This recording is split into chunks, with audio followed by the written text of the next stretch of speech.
Chris Hemsworth on This Past Weekend with Theo, episode 640. Runtime, 99 minutes. Published February 17, 2026.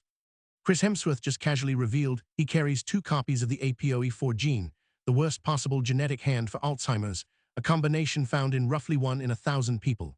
He found out on camera while filming his longevity show Limitless, then had to tell his father, who 5 years later was diagnosed with the disease himself. What started as a TV show about extreme physical challenges became a love letter to a man slowly losing his memory. 3 things from this conversation that will change how you think about fame, mortality, and what actually keeps humans alive past 100.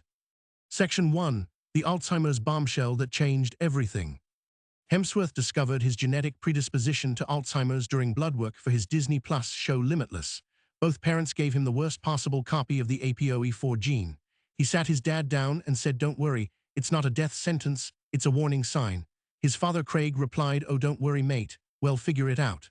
5 years later, Craig was diagnosed with the disease.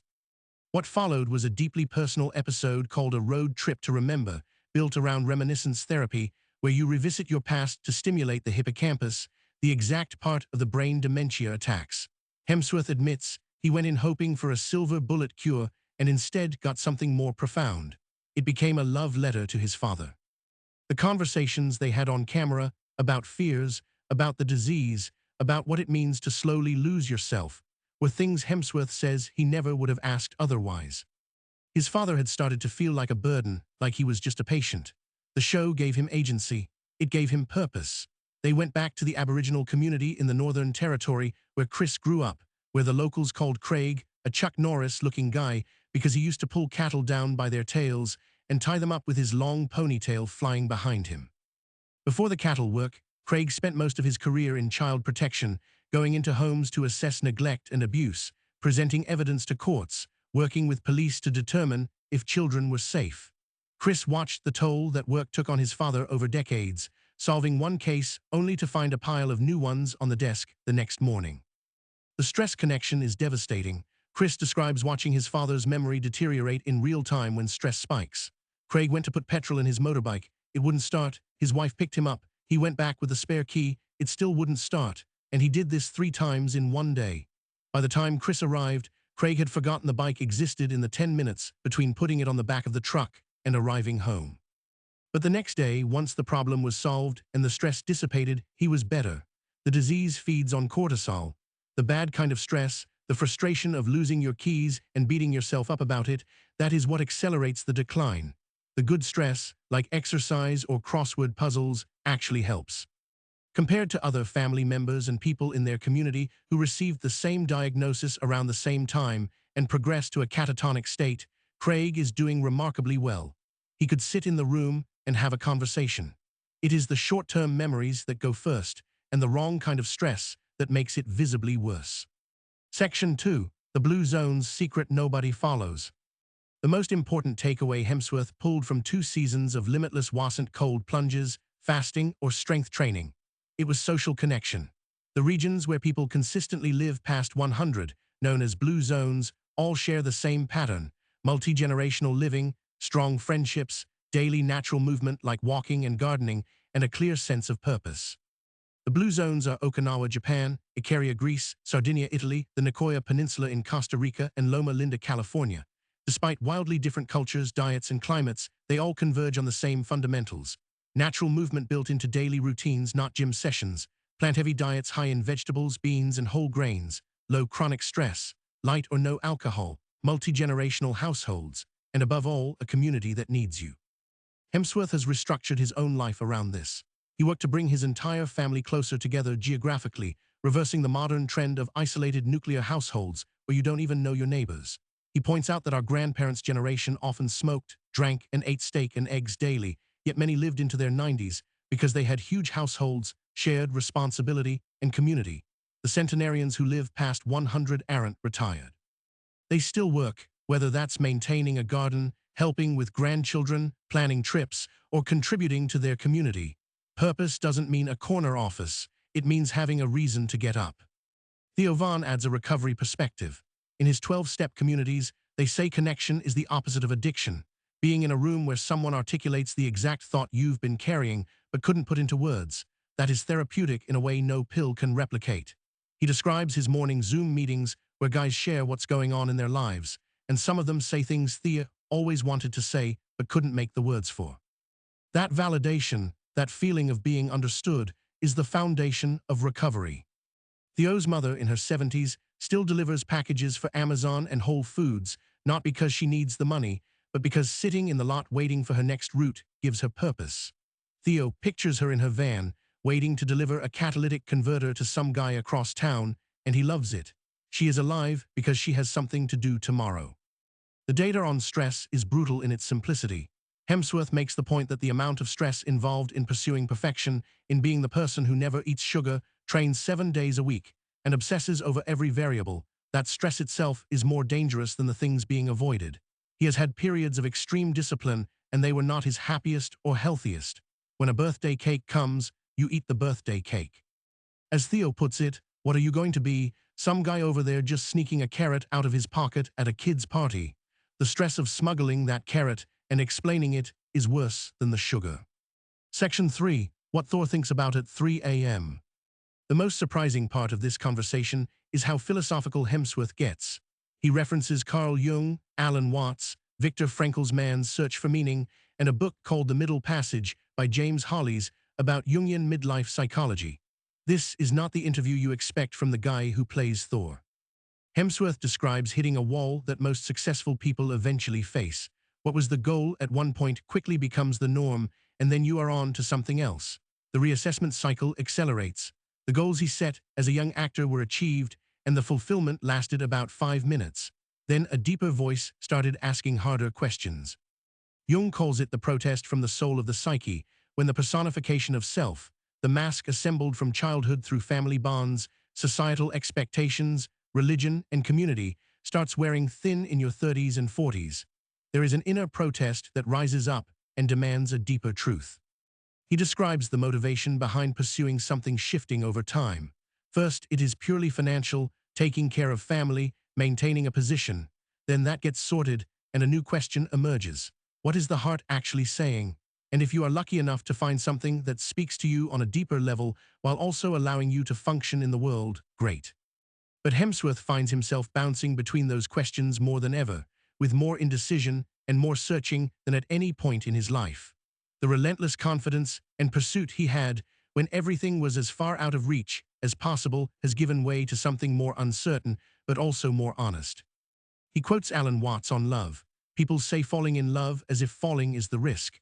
You don't say rising to love. The act of falling is a surrender, and anything worth pursuing involves that surrender at some point. Being okay with the unknown, with not knowing the answer, with living in the questions rather than the answers, that is where peace actually lives. Theo responds with his own metaphor. He says he always wants his foot on the base, something certain to stand on. But the most entertaining part of baseball is watching the guy caught between second and third while the ball gets thrown back and forth. That in-between space, that uncertainty, is where the joy actually lives. As a viewer, you start to smile watching someone navigate that space, and that's life. Hemsworth adds that there is a danger in definitives, almost a lack of humility. My voice is correct, and yours is incorrect is where all problems arise. But allowing mystery, questions, and curiosity creates an abundance of opportunity to learn new things. As soon as he puts himself or other people or scenarios in a box, the world obliterates that box immediately. Living without an attachment to outcome has made him happier and more at peace with the swinging pendulum, however rapid it swings. Viktor Frankl's logotherapy gets special attention. Frankl watched people in Auschwitz under identical horrific circumstances and observed why some people's bodies gave up while others survived. Often the breaking point was learning a loved one had died. The spirit gave up and the body followed. His response was purposeful suffering, finding meaning in whatever adversity you face. This connects directly to the Blue Zone research. Not retiring, having a purpose, giving suffering a meaning, these are not just philosophical ideas. They are survival strategies encoded in data. Section 4. The Social Media Ban and Algorithmic Manipulation. Australia became the first country in the world to ban social media for children under 16, covering TikTok, X, Facebook, Instagram, YouTube, Snapchat, and Threads. Existing accounts were deactivated and new registrations blocked. Spain followed suit. Hemsworth is fully supportive. The conversation takes a sharp turn into the mechanics of algorithmic manipulation. Hemsworth makes a point that the algorithm doesn't form opinions from opinions. It takes human curiosity, a single search or pause on a piece of content, and converts it into conviction. You might look at a political party out of curiosity, and within 7 videos, you have a biased opinion you didn't hold an hour ago. The algorithm takes you from curious to convicted. Theo describes the experience viscerally. At 3:15 a.m., scrolling X, he sees 2 people get shot outside a Wendy's. No EMTs, no resolution, just the violence. And the next thing in his feed is a Wendy's advertisement. Now he's hungry. He has forgotten the shooting entirely.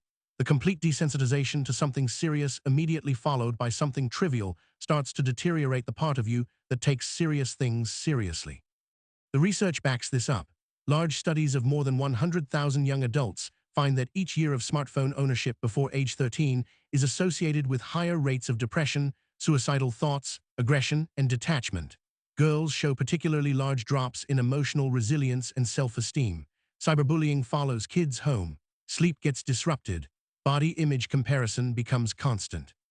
Hemsworth notices it with his own kids. The amount of sarcastic, smart-aleck commentary they absorb from social media, the tone they adopt, comes from a complete lack of consequence. In school, if you said something awful, you felt the repercussion immediately. A fist, a social consequence, a lesson learned.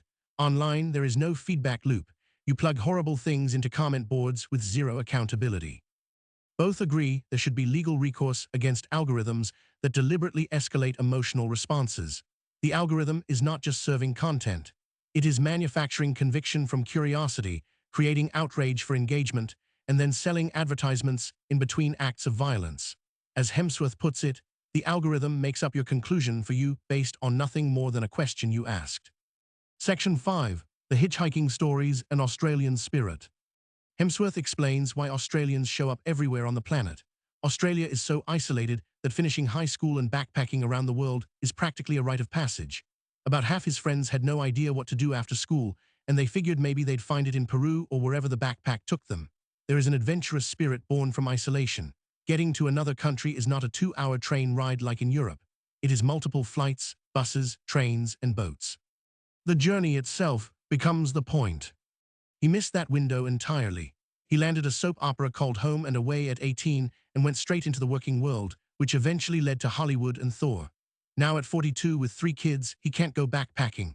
But there is a romanticism, a nostalgia for that period before fame, before being recognized, when you could get into trouble and explore and make mistakes without the world watching. The opportunities narrow as fame grows. Press tour take him to 10 countries, but the experience is observational from a hotel room. If there are posters of his face on the street, it becomes even more restricted. The hitchhiking tangent is pure comedy gold. Hemsworth once picked up a hitchhiker outside Vancouver at night who started asking increasingly personal questions. Where are you from? Where are you staying? What are you doing?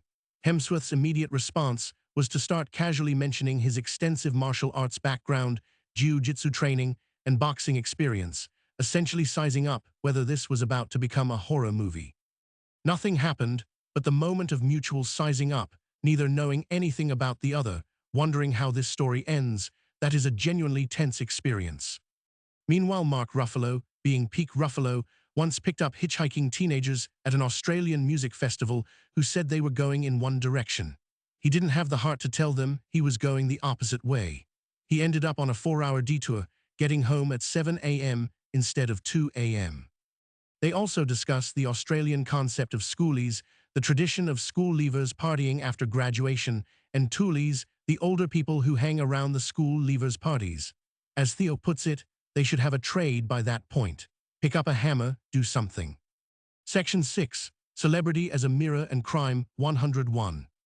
Hemsworth describes the fundamental paradox of fame with a metaphor that sticks. You open the curtain expecting to find something magical behind it, and you realize it's just a mirror. You are back in line. The assumption that achievement will void all problems is the trapping. Every industry, every demographic faces the same fundamental challenges. His mother was a high school teacher. When Chris complained about difficult cast members and producers, she lined up perfect parallels from her own world. The students are the audience. The principal is the producer. The politics are identical. The game doesn't change with fame. New problems replace old problems, and the fundamental experience of being human remains constant. He is promoting his new film Crime 101, a character-driven heist thriller he describes as one of the best 2 or 3 films he's been part of. Mark Ruffalo plays a detective facing police corruption. Halle Berry plays an insurance broker battling ageism. Hemsworth plays a jewelry thief at a moral crossroads, a man from foster homes who lives by a strict code of nonviolent robbery, but is seeking an exit from the criminal world through one final heist. It's a homage to 70s, 80s, and 90s heist films where emotional intensity matches the action sequences. Hemsworth connected deeply to the character because of the backstory of broken homes and the search for connection in all the wrong places. He researched men in the criminal world who came from foster care and fractured families, seeking the brotherhood and safety they never had. It's the same theme running through the entire conversation: purpose, connection, and the consequences of their absence. Key takeaways. 1. Social connection and purpose are the strongest predictors of longevity, more powerful than any diet, supplement, or exercise routine. 5 blue zones across different cultures all converge on the same truth. 2. Hemsworth's APOE4 discovery and his father's Alzheimer's diagnosis transformed his understanding of what matters. Stress is the accelerant. Community is the antidote. 3. Success does not solve existential questions. Hemsworth, one of the most recognized actors on Earth, is deep in Jungian psychology, navigating the same midlife questions everyone faces. The mask cracks in your 30s and 40s. 4. Australia's social media ban for under-16s is a global first. Algorithms don't just serve content. They manufacture conviction from curiosity and sell advertisements between acts of violence. 5. Living in questions rather than answers is not weakness, it's courage. Eat the birthday cake. The stress of perfection will kill you faster than the sugar.